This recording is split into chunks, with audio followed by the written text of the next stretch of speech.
Your honour, భారతదేశంలో రోజుకు సగటున 1214 యాక్సిడెంట్లు జరుగుతున్నాయి. 377 మంది చనిపోతున్నారు. 2013లో 137,000 మంది, 2014లో 139,000 మంది, 2015లో 140,000 మంది, 2016లో 150,000 మంది. అంటే సగటున 4 నిమిషాలకు ఒక రోడ్ యాక్సిడెంట్ లో చనిపోతున్నారు. ఇందులో సగానికి సగం పైగా డ్రంక్ డ్రైవర్లే చనిపోతున్నారు. అలాగని మన ప్రభుత్వాలు ఏమైనా మద్యపానాన్ని నిషేధిస్తున్నాయా?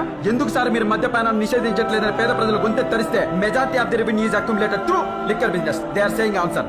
మేము అమ్ముతాం, మీరు తాగాల్సిందే, తాగి తీరాల్సిందే, తాగి చావాల్సిందే వాళ్ళు చెప్పే ఆన్సర్. మన కర్మ, మన ప్రభుత్వాలు మారవు. పోనీ మన రోహిత్ దివాన్ చేసిన తన తప్పు తెలుసుకుని ఏ రైతులనైతే గుద్ది చంపేశాడో అదే రైతులకు నష్టపరిహారం చెల్లించి చేసిన తన నేరం తెలుసుకుని చట్టానికి తనకు తానుగా లొంగిపోయి ఉంటే చరిత్రలో గొప్పవాడిగా మిగిలిపోయాడు. కానీ అలా చేయలేదు. ఊరిని బెదిరించాడు, రైతులు భిక్షగాల్ని చేశాడు. ఒక తప్పు లాయర్తో కుమ్మక్కై తప్పు చేస్తూ కోట్లు ఖర్చు పెడుతూ మనుషుల్లో మానవత్వం, దయాగుణం నశించిపోయి రాక్షసత్వం పెరిగిపోయిందని సమాజానికి చాటారు. సార్, నేరస్తుల కన్నా ఆ నేరస్తుల్ని న్యాయస్థానం నుంచి తప్పించే క్రిమినల్ లాయర్సే నిజమైన నేరస్తులు సార్. ఇటువంటి వాళ్ళు నిజమైన నేరస్తులు సార్. ఇటువంటి వాళ్ళని మన న్యాయస్థానం నుంచి బహిష్కరించాలి.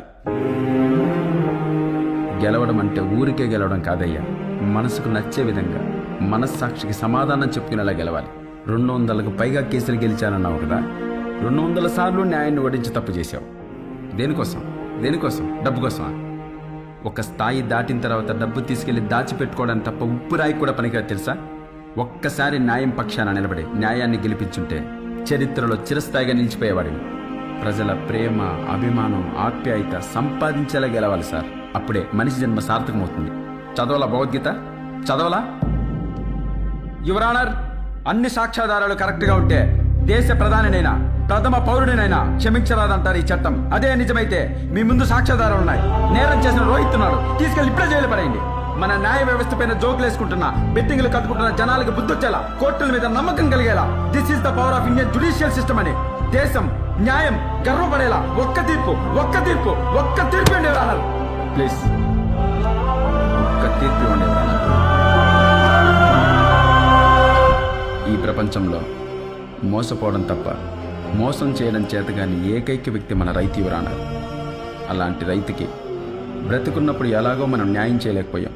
కనీసం చనిపోయాకైనా ఆ రైతుకి న్యాయం చేద్దాం. రైతు కూడా మన దేశంలో బ్రతకడానికి అర్హత ఉంది అని నమ్మకం కలిగిద్దాం. రైతును బ్రతికించుకోవాలి అని ఒక్క తీర్పు ఇవ్వండి యువరానర్, ఒక్క తీర్పు ఇవ్వండి. Thank you my lord.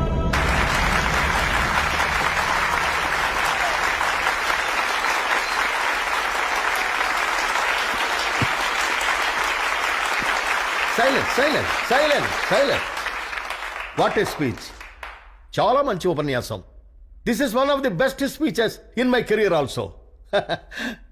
రాజ్పాల్ గారు చూసారా, సప్తగిరి ఎంత తెలివైన వాడో, మీకు సరైనోడు.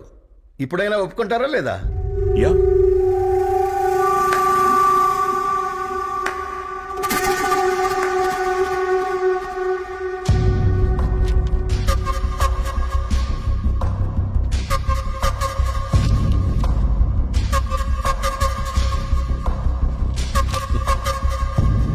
ఇక ఈ కేసు విషయానికి వస్తే, ఈ కేసుని 2 భాగాలుగా చూడొచ్చు మనం. మొదటిది, ఈ కేసులో పోలీసుల విధి నిర్వహణ లోపభూయిష్టం, అవినీతిమయం. అందుకే ఇన్వెస్టిగేటింగ్ ఆఫీసర్ మిస్టర్ పట్నాయక్ని సస్పెండ్ చేసి సమగ్రమైన విచారణ జరిపించవలసిందిగా పోలీస్ డిపార్ట్మెంట్ వారికి ఆదేశాలు నేను జారీ చేస్తున్నాను. ఇక రెండవది, సాక్ష్యాధారాలను మ్యానిపులేట్ చేయడం. రాజ్పాల్ గారు, మీ క్లయింట్ తప్పు చేశాడండి, లేకుంటే సాక్ష్యాధారాలను మ్యానిపులేట్ చేయడానికి ఎందుకు ప్రయత్నం చేస్తాడు చెప్పండి? చూడండి, మీ అందరికీ తెలుసు రోహితే అంతకుడని. జడ్జిని నేను. నాకు తెలుసనో మీ అందరికీ తెలుసనో నేను జడ్జిమెంట్ ఇవ్వలేను కదా. సాక్ష్యాధారాలను బట్టి కేసు హియరింగ్కి వచ్చిన మొదటి రోజే తెలిసిపోతుంది నేరస్తుడు ఎవరని. అందుకే సాక్ష్యాధారాలు కోర్టుకు ఎప్పుడొస్తాయని మేము ఎదురు చూస్తుంటాం. వాయిదాల మీద వాయిదాలు పడి ఫైళ్లు గుట్టలుగా పడిపోతాయే తప్ప ఇది ఎవిడెన్స్ అంటూ చెప్పే ఒక్క పేపర్ కూడా రాదు కోర్టుకు సాధారణంగా. అలాంటి సమయంలో తప్పు చేసిన వాడు తప్పించుకు తిరుగుతున్నాడు. ఇలా అన్ని కేసుల్లో జరుగుతుందని నేను చెప్పడం లేదు, కానీ చాలా కేసుల్లో మాత్రం ఇలానే జరుగుతుంది. ఇక ఈ కేసు విషయానికి వస్తే, Rohit Rohit family and the great lawyer రైతుల్ని భిక్షగాళ్లను నియమించారు. ఇది అత్యంత దారుణం, హేయం, నీచం. సప్తగిరి చెప్పినట్టు మనుషుల్లో మానవత్వం నశించిపోయి రాక్షసత్వం పరాకాష్ఠకు చేరిందనడానికి ఈ కేసు ఒక ప్రతీక. ఇక పిల్ number 48693, the trial state versus Rohit. ఈ కేసులో సాక్ష్యాధారాలను పూర్తిగా పరిశీలించిన మీదట రోహిత్ అనే ముద్దాయి తాగిన మైకంలో టయోటా ఫార్చునర్ కారుతో యాక్సిడెంట్ చేసి 5 రైతుల చావుకు కారణమైనందున ఐపీసీ సెక్షన్ 302, 304A ప్రకారం యావజ్జీవ కారాగార శిక్ష విధించడమైనది. అంతేకాదు రోహిత్ ఫ్యామిలీ చనిపోయిన ఒక్కో రైతు కుటుంబానికి 25 లక్షల రూపాయల చొప్పున నష్టపరిహారం ఇవ్వడంతో పాటు ఆదిలాబాద్ జిల్లాలోని తాంసీ గ్రామాన్ని వారు దత్తత తీసుకోవాలని ఆదేశాలు జారీ చేయడమైనది.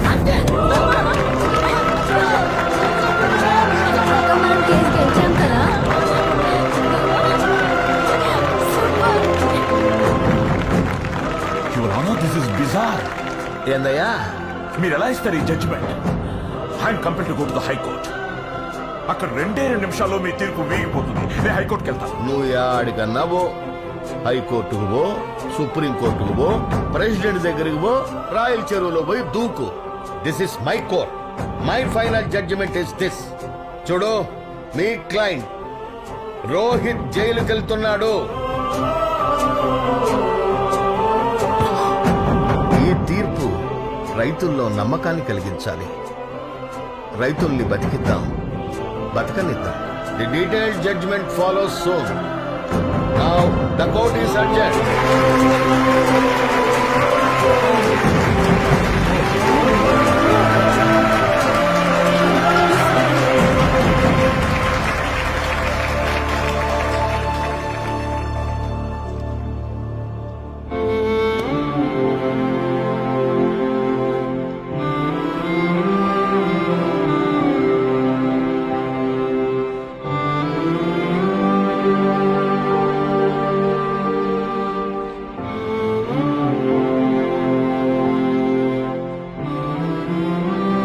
సప్తగిరి ఎల్ఎల్పి.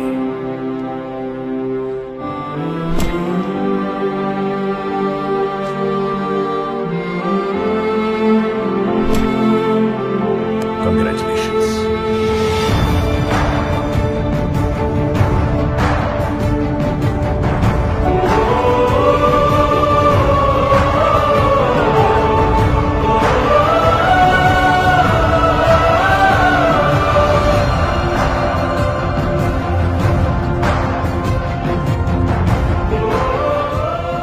నేను ముందే చెప్పాను, నువ్వు తప్పకుండా గెలుస్తావని. నువ్వే గెలిచావు కాదు, మమ్మల్ని గెలిపించావు కాదు, న్యాయాన్ని గెలిపించావు.